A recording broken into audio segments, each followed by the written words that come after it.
Olá a todos!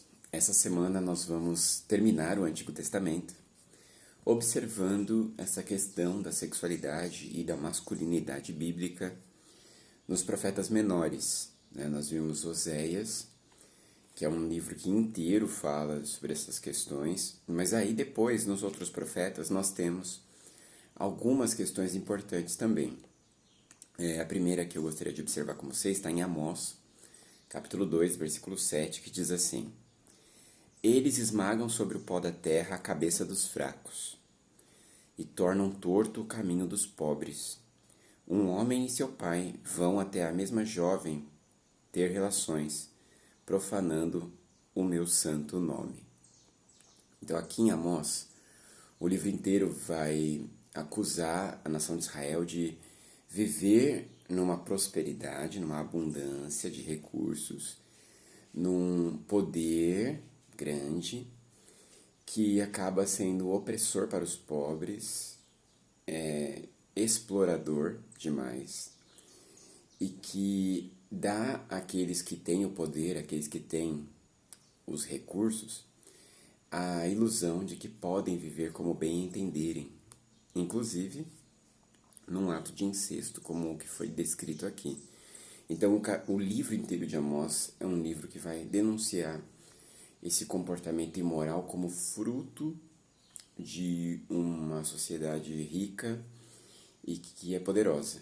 Então, ele está advertindo aos ricos e poderosos a sua ilusão de poder viver como quiserem, sem prestarem satisfação a Deus, uma vida imoral, sem obediência, sem humildade, sem submissão à vontade de Deus.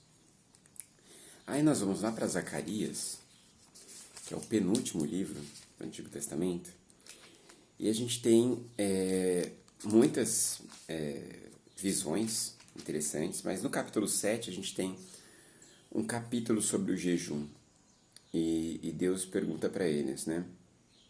Quando jejuaste e gemestes no 5º e no 7º mês, durante 70 anos, foi acaso por mim que vocês jejuaram? Quando comem e bebem, não são acaso vocês que comem e bebem? E aí ele está questionando o povo o seguinte: vocês dizem que jejuaram, mas não foi para mim. Vocês fazem rituais para se aparecer para os outros, por outros motivos. E aqui nesse capítulo que eu trago para nós, o jejum é um hábito espiritual, uma disciplina muito importante. Porque no jejum a gente declara que a nossa vontade deve estar subjugada à de Deus.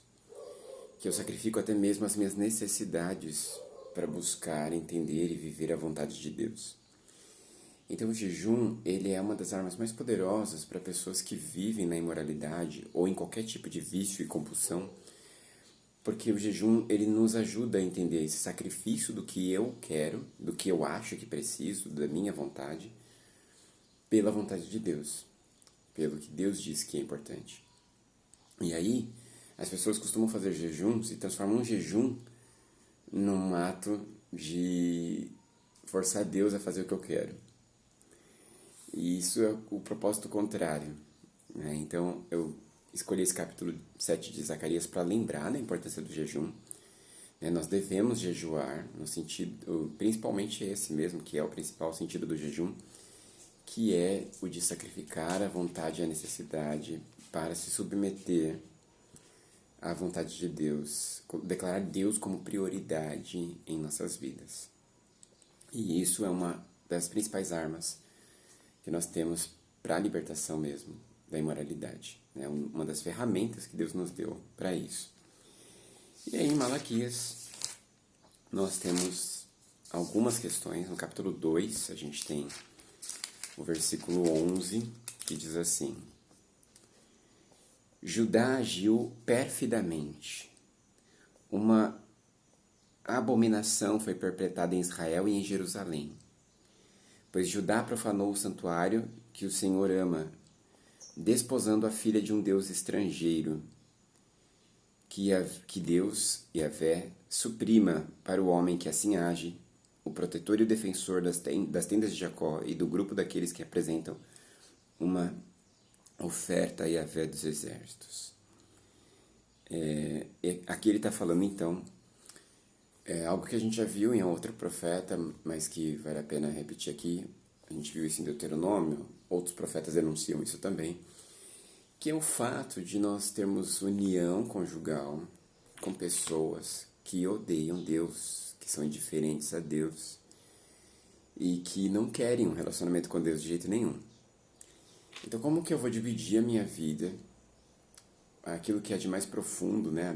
A intimidade total, você se entrega totalmente para uma pessoa, você casa com ela, e essa pessoa não tem nada a ver com Deus. Ela não quer um relacionamento com Deus, ela não quer nada com Deus.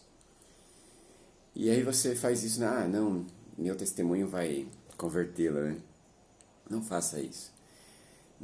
Uma das demonstrações de amor a Deus, de obediência a Ele, é casar com pessoas que também o amam, que vão te fortalecer na busca de Deus e vão, juntos, vocês vão buscá-lo e servi-lo e viver de acordo com a vontade dEle.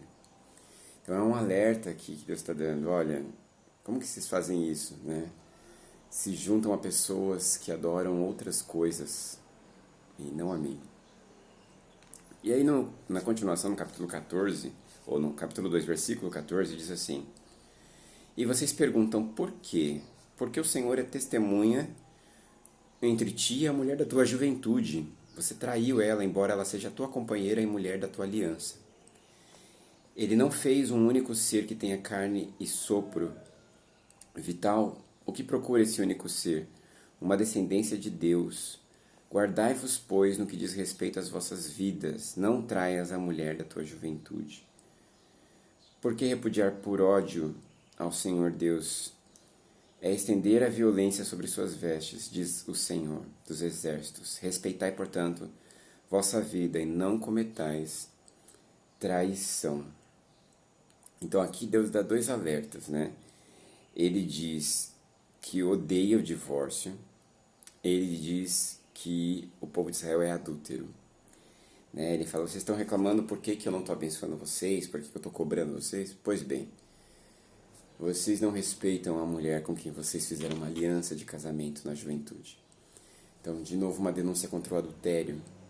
E Deus mostrando que ele tem consequências. Que Deus realmente deixa a pessoa sofrer, deixa as consequências do pecado dela atingirem-na. E o adultério tem consequências. Né, para a pessoa, para a família, para a nação. Infelizmente, é isso. O pecado ele ecoa com seu caos. Né? E aí ele também está falando que odeia o divórcio, no versículo 16, e o marido violento. Né? Então é interessante, tem versões que isso fica muito claro. Né? Eu odeio o divórcio e o marido que age com violência. Então olha aqui, Deus traz essa reflexão também. Né? É uma descrição de um homem que não respeita ninguém. Né? Ele vem junto com o filho para usar uma mesma mulher, e usa, né, essa mesma mulher, já é horrível isso. Aí ele casa e trai a mulher. Aí ele pede divórcio, tanto errado, todo errado.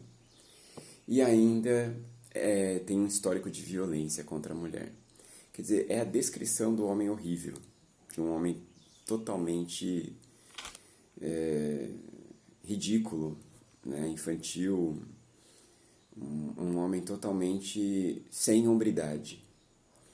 Então nós temos a descrição disso aqui. E Deus está falando, é por isso que eu estou mesmo encarnando aqui em vocês. É por isso que eu estou aqui cobrando, castigando, porque vocês estão sendo homens horríveis. Então é uma reflexão de Malaquias, aqui no final do capítulo 2, para a gente prestar atenção. Não podemos viver assim. Não temos essa autorização. E é ridículo viver assim, deveríamos ter vergonha de qualquer uma dessas coisas. Porque homens de verdade são fiéis.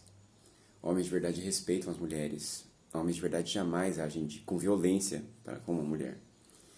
Então isso é muito importante, da gente meditar e observar, porque é o padrão de Deus para a hombridade.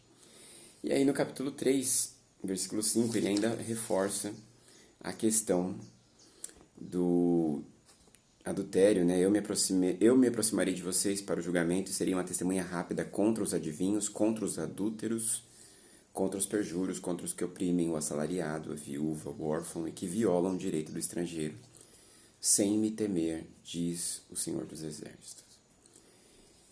E é interessante nos profetas menores que Deus ele se volta contra a injustiça de forma geral. E principalmente a injustiça do rico contra o pobre. E aí, entre esse pecado que é exaltado como aqui o principal desgraçador da situação, nós temos a questão da imoralidade também permeando essa atitude arrogante do opressor. Então é uma denúncia que Deus nos faz e que nós devemos prestar atenção. Homens que são homens não podem viver desse jeito. Então, o Antigo Testamento termina lembrando a gente disso, principalmente o último livro do Antigo Testamento. Então fica para nós a reflexão que nós desejemos ser homens diferentes e que a gente escute o apelo dos profetas. Voltem para o Senhor, se arrependam, vivam de acordo com a vontade de Deus, para que Ele restaure vocês. E que Deus abençoe a cada um de nós. Até a próxima.